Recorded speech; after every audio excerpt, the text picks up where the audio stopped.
You like this, don't you?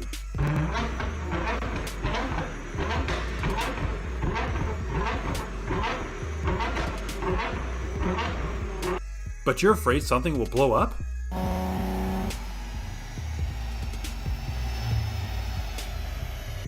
Paying extra for pops and bangs doesn't make much sense, does it? Well, fear no more!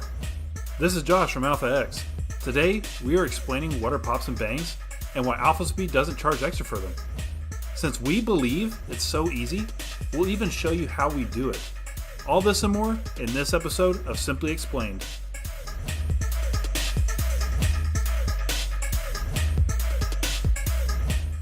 So what are pops and bangs anyways?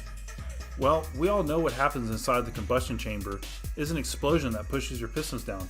And I know, it's not literally an explosion, but as always, it gets way more complicated, so we're just going to refer to it as an explosion. With pops and bangs, we kind of try to make that happen in your exhaust. Now, at least that sounds a little scary. And frankly, it sounds dangerous, but why isn't it? Why do we just put it on there for free? The deal here is that we are just taking the timing tables on the ECU and telling them to fire the spark after the cylinder has gone past top dead center.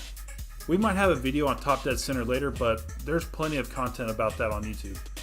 Telling the plugs to fire after top dead center makes the combustion happen mostly while the exhaust valves are open, which gives you that signature pop, pop, pop sounds.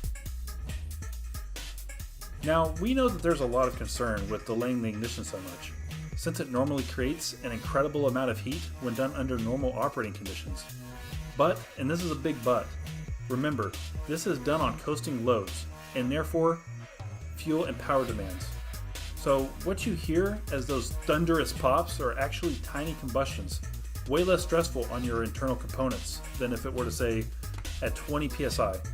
So these kind of pops are pretty much harmless to your engine, which is why many OEMs are starting to include them these days. Now, why don't we charge for them? Well, here at AlphaX, we don't believe it's fair to nickel and dime people. And doing pops and bangs is incredibly easy, as we will show you right now. This is a typical ignition timing table on a Genesis Coupe 2.0 Turbo.